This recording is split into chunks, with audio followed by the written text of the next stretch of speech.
Hello 10th class. ये आपका 15वां chapter है आर्थिक विकास और ये चैप्टर एग्ज़ाम की दृष्टि से बहुत ही इम्पोर्टेंट है। इसमें से 2 या 3 प्रश्न आते ही आते हैं, इसलिए आपको ये चैप्टर बहुत ध्यान से देखना है। ठीक है, चलिए अब चैप्टर पे चलते हैं।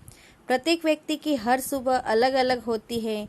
कुछ लोग भौतिक सुख सुविधाओं से भरपूर जीवन व्यतीत करते हैं, परंतु विश्व की अधिकांश जनसंख्या जीवन अस्तित्व टिकाए रखने के लिए संघर्ष करती नजर आती है। गरीब के रूप में पहचाने जाने वाले इन लोगों के लिए भौतिक सुख सुविधा या आराम कल्पना का विषय है। तो जो लोग गरीब होते हैं उनके लिए, और जो पैसे वाले होते हैं उनको तो सारी सुख सुविधाएं आराम से मिल जाती हैं। ऐसी परिस्थितियां किस तरह उत्पन्न होती है, मतलब कैसे ऐसी परिस्थितियां उत्पन्न होती कि एक वर्ग तो पूरा ही गरीब और एक अमीर।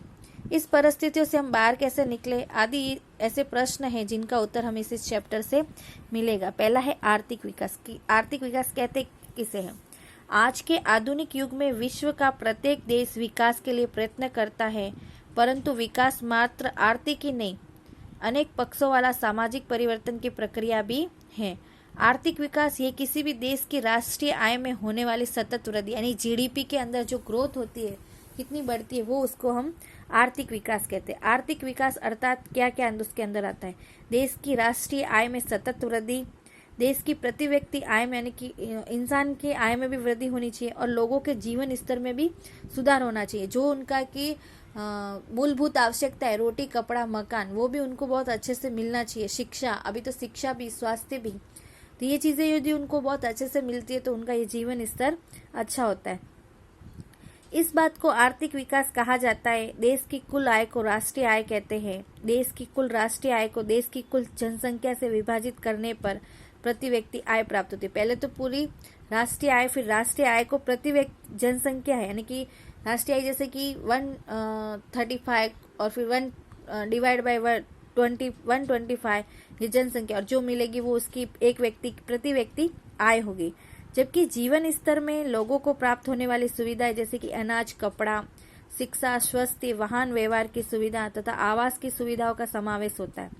भारत में आज़ादी के बाद राष्ट्रीय आय और प्रति व्यक्ति आय में वृद्धि होने से अनाज कपड़ा बिजली शिक्षा स्वास्थ्य आवास आदि सेवाओं का उपयोग और सुविधाओं में वृद्धि हुई है। पहले की तुलना में उपयुक्त आवश्यकताएं अधिक अच्छी तरह संतुष्ट होती है। अतः कहा जा सकता है कि भारत में आर्थिक विकास हो रहा है। जैसे भारत की राष्ट्रीय आय जीडीपी 2011-12 में 2015-16 के भाव से 87,36,039 करोड़ रुपए थी, जो बढ़कर 2015-16 में 135,67,192 करोड़ हो गई है, मतलब बड़ी है। आर्थिक वृद्धि और आर्थिक विकास में अंतर क्या है, ये आप बहुत ध्यान से देखना, ये पूछा जाता है। आर्थिक विकास और आर्थिक वृद्धि में अंतर बताइए। सामान्य रूप से आर्थिक वृद्धि और आर्थिक विकास दोनों शब्द वृद्धि को ही दर्शाते हैं, परंतु दोनों के बीच में कुछ अंतर पाया जाता है जो निम्नानुसार है। विकास की प्रक्रिया, यानी कि विकास की प्रक्रिया पर आधार पर दोनों में क्या अंतर है? आर्थिक विकास है जो गुणात्मक होता है और आर्थिक वृद्धि है वो परिणात्मक होती है। गुणात्मक ये गुणों में होता है और उसका वृद्धि में परिणाम मिलता है। आर्थिक विकास ये प्रथम अवस्था है, जबकि आर्थिक वृद्धि आर्थिक विकास के बाद के पहले आर्थिक विकास होता है फिर आर्थिक वृद्धि होती है। दूसरा अंतर है अर्थतंत्र में होने वाले परिवर्तन के आधार पर। अर्थतंत्र में होने वाले नए संशोधनों के आधार पर उत्पादन में होने वाली वृद्धि आर्थिक विकास है। उदाहरणतः कृषि क्षेत्रों में गेहूं धान जैसी फसलों में नए बीजों की खोज पर होने पर उत्पादन में अनेक गुना वृद्धि हुई है। ये बात आर्थिक विकास दर्शाती है। दूसरी तरफ जोत जमीन में वृद्धि होने से उत्पादन में वृद्धि हो तो उसे आर्थिक वृद्धि कहते हैं। थर्ड पॉइंट है विकसित और विकासशील देशों के संदर्भ में। विकसित और विकासशील देशों के संदर्भ में दोनों के बीच में अंतर पाया जाता है। विकसित देशों की राष्ट्रीय आय में वृद्धि हुई तो वृद्धि आर्थिक वृद्धि कहलाती है, जबकि विकासशील देशों में राष्ट्रीय आय में वृद्धि हुई तो वो आर्थिक विकास कहलाती है। विकासशील अर्थतंत्र के लक्षण क्या क्या है? विकसित अर्थतंत्र और विकासशील अर्थतंत्र प्रति व्यक्ति आय के आधार पर अलग किए जाते हैं, मतलब दोनों के आधार पर अलग होते हैं। विश्व बैंक के 2004 के विश्व विकास लेख में $735 से जो कम प्रति व्यक्ति आय वाले देशों को विकासशील अर्थतंत्र के रूप में पहचाना जाता है, यानी कि भारत भी किसके अंदर आता है? विकासशील देश के अंदर। और उसके भी लक्षण क्या क्या है विकासशील होने के? नीची प्रति व्यक्ति, यानी कि उनकी एक व्यक्ति की आय बहुत कम होती है, वो विकासशील देश के अंदर आता है। विकासशील देश की राष्ट्रीय आय नीची होती है। जब भी जनसंख्या वृद्धि दर अधिक होने से प्रति व्यक्ति आय नीची रहती है। नीची प्रति व्यक्ति आय के कारण जीवन स्तर भी क्या रहता है, नीचे रहता है, क्योंकि उनकी मूलभूत आवश्यकताएं पूरी नहीं होती है। जनसंख्या वृद्धि, विकासशील देशों में जनसंख्या वृद्धि अधिक होती है। ऐसे देशों में जनसंख्या वृद्धि पर 2% अथवा उससे अधिक भी होती है। कृषि क्षेत्र पर अवलंबन, यानी कि हम किस पे डिपेंड ज़्यादा रहते हैं, कृषि पर। विकासशील देशों में कृषि मुख्य आर्थिक प्रवृत्ति होती है और देश के 60% से भी अधिक लोग रोजगारी के लिए कृषि पर निर्भर रहते हैं।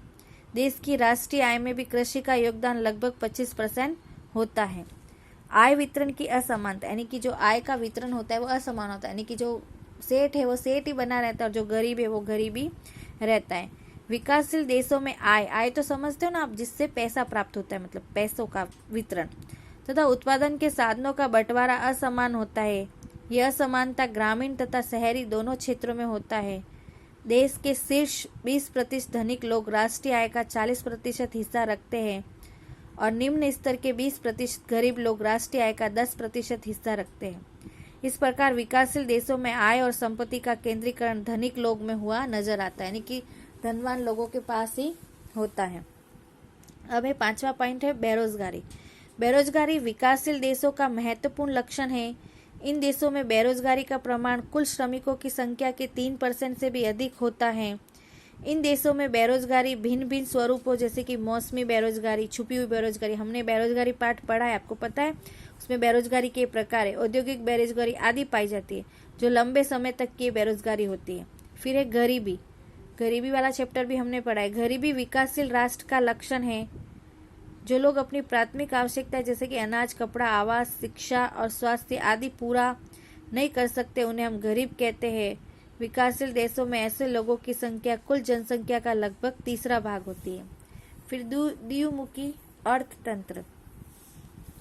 विकासशील देशों में अर्थतंत्र का स्वरूप द्विमुखी पाया जाता है। एक तरफ ग्रामीण क्षेत्रों में पिछड़ी कृषि पद्धति, पुरानी यंत्र सामग्री, रूढ़िचुस्त सामाजिक ढांचा, मतलब सब पुराना ही पुराना होता है और जो पुरानी रीतियाँ ही होती है उसके कारण भी हम पिछड़ जाते हैं, क्योंकि उत्पादन कम होता है। और दूसरी तरफ हमारे शहरी क्षेत्र में आधुनिक उद्योग, नई उत्पादन पद्धति, आधुनिक यंत्र तथा वैभवी जीवन शैली। शहरों में बहुत लोग आरामदायक जीवन जीते और गाँवों में उसकी तुलना में बहुत ही पिछड़ा जीवन जीते। तो हमारे यहाँ पे द्विमुखी अर्थतंत्र, इसके कारण भी हम पिछड़े हुए। फिर मूलभूत अपर्याप्त सेवाएं, मतलब जो हमें मिलनी चाहिए जो सेवाएं, शिक्षा, स्वास्थ्य, वो भी हमें अपर्याप्त मिलती है। विकास के लिए अनिवार्य मूलभूत सेवाएं जैसे कि शिक्षा, परिवहन, संचार, बिजली, स्वास्थ्य, बैंकिंग आदि का ऐसे अर्थतंत्र में कम विकास होता है, जो देश के विकास के लिए अवरोधक बनता है, मतलब रुकावट बनता है। लास्ट पॉइंट है अंतर्राष्ट्रीय व्यापार का स्वरूप, मतलब बाहर के देशों के साथ हमारा व्यापार का स्वरूप कैसा है। विकासशील देशों में विदेशी व्यापार का स्वरूप और ढांचा अलग अलग पाया जाता है। ये देश मुख्यतः कृषि उत्पादों और बगीचों की उपज तथा कच्ची धातु का निर्यात करते हैं। निर्यात आपको समझ में आ गया ना, बाहर के देशों में भेजना। इस प्रकार के निर्यात की मांग कम होती है और भाव भी कम होता है, जिससे निर्यात से आय कम होती है, जबकि आयात औद्योगिक उपज और यंत्र सामग्री का होता है। और हम आयात किसका करते हैं, जो बनी हुई चीज़ों का और जो बड़े बड़े यंत्र हैं उनका।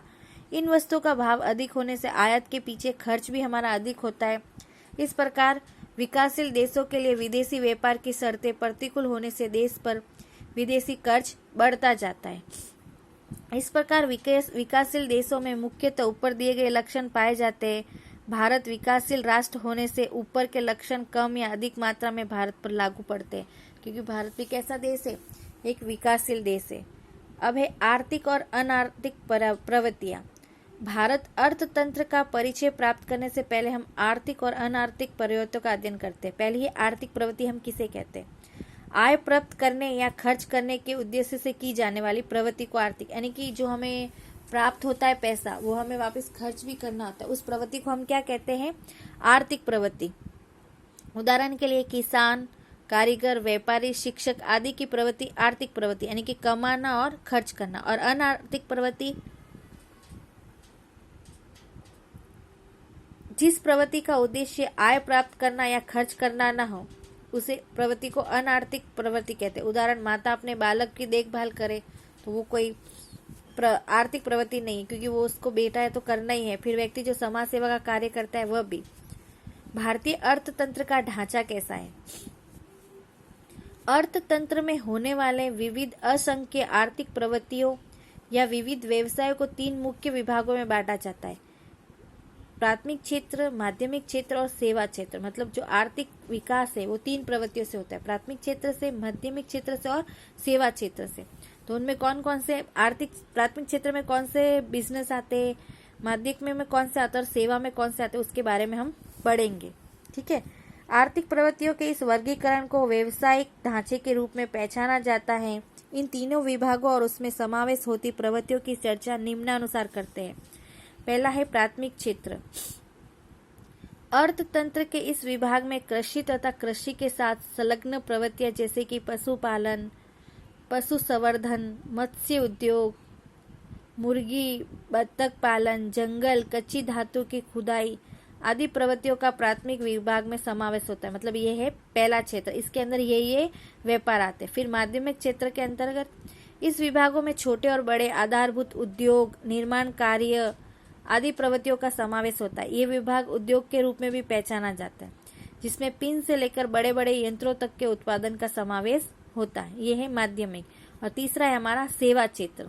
इन विभागों में अनेकविध सेवाओं का समावेश होता है। जैसे ऐसी सेवाओं में जैसे कि व्यापार, संचार, वायु तथा समुद्री मार्गों, शिक्षण, स्वास्थ्य, बैंकिंग तथा बीमा कंपनियां, परिवहन और मनोरंजन आदि के कार्यों का समावेश इस क्षेत्र में होता है। तो भारतीय अर्थतंत्र को कितने भागों में बांटा है? 3। पहला प्राथमिक, माध्यमिक और सेवा। प्राथमिक के अंदर कृषि, पशुपालन, मत्स्य उद्योग, कच्ची धातुओं का उपयोग, ये सब प्राथमिक क्षेत्र में। फिर माध्यमिक में जो उद्योग धंधे होते हैं, जो जिसमें निर्माण कार्य होता है, जिसको बनाया जाता है, वो माध्यमिक। और सेवाओं में व्यापार है, संचार, वायुयान, बैंकिंग वगैरह, ये सब सेवाओं के अंदर आता है। सामान्य रूप से विकासशील देशों में प्राथमिक क्षेत्र का प्रभुत्व होता है। रोजगारी तथा राष्ट्रीय आय में प्राथमिक क्षेत्र का हिस्सा भी सबसे अधिक होता है। परंतु जैसे जैसे आर्थिक विकास होता जाता है वैसे वैसे प्राथमिक क्षेत्र का महत्व माध्यमिक और सेवा क्षेत्र की अपेक्षा से घट जाता है।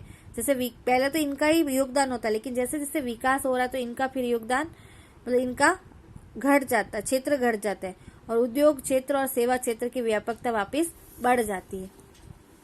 अब है उत्पादन के साधन।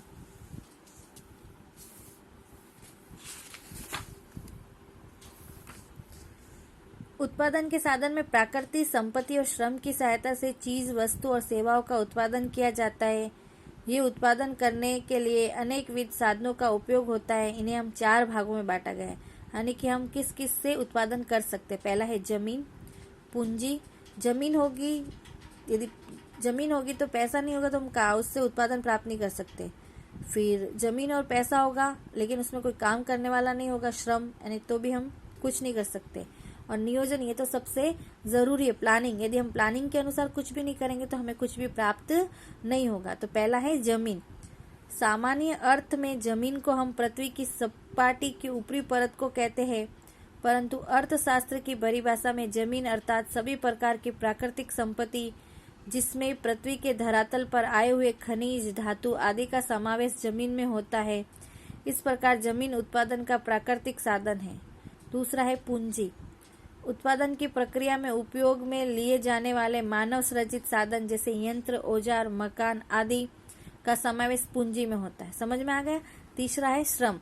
भौतिक बदले के उद्देश्य से किए जाने वाले किसी भी शारीरिक या मानसिक कार्य को शरीर से या दिमाग से कार्य करते हैं। श्रम उत्पादन का सजीव साधन है। कृषि मजदूर, कामदार, शिक्षक, डॉक्टर, कारीगर आदि के कार्य को हम श्रम कहते हैं। अब है नियोजन, नियोजक। उत्पादन की प्रक्रिया में जमीन, पूंजी और श्रम जैसे तीनों साधनों को लाभ के उद्देश्य से कुशलता पूर्वक संयोजन करने वाले व्यक्ति को नियोजक कहते हैं। इन तीनों साधनों को योजना पूर्वक उत्पादन में जोड़ने के कार्य को हम क्या कहेंगे? नियोजन। यानी कि समझ में आ गया कि उत्पादन के साधनों को हमने 4 भागों में बांटा, जमीन, पूंजी, श्रम और नियोजक। जब जमीन होगी तो पूंजी की आवश्यकता होगी, पूंजी होगी तो श्रम की आवश्यकता होगी, और ये तीनों होगी तो एक नियोजक यानी कि प्लानर की आवश्यकता होगी, जो कोई प्लानिंग करके ही हम उससे उत्पादन बढ़ा सकते हैं। तो आपको ये बहुत अच्छी तरीके से समझ में आ गया होगा उत्पादन के साधन। अब है उत्पादन के साधनों का बंटवारा। जो मानव की आवश्यकता है वो असीमित है, मतलब कोई उनकी सीमाएं नहीं है, और इन आवश्यकताओं को पूरा करने के लिए साधन सीमित हैं। विश्व के किसी भी देश में साधन असीमित मात्रा में उपलब्ध नहीं होते। उत्पादन साधनों की हमेशा कमी रहती है। परिणाम स्वरूप प्रत्येक देश अपने पास सीमित साधनों का उपयोग कैसे का और कितनी मात्रा में करे आदि प्रश्न साधनों के बंटवारे में उद्भव होते हैं, जिसकी चर्चा निम्नानुसार कर सकते हैं। पहले असीमित आवश्यकताएं। मनुष्य की आवश्यकताएं अमर्यादित और असीमित होती है। एक आवश्यकता में से अनेक आवश्यकताओं का उद्भव होता है। अनेक आवश्यकताएं बारंबार संतुष्ट करनी पड़ती है, तो कुछ आवश्यकताएं विज्ञान और टेक्नोलॉजी के कारण भी उद्भव होती है। इस प्रकार अनेक कारणों से आवश्यकताएं असीमित होती है।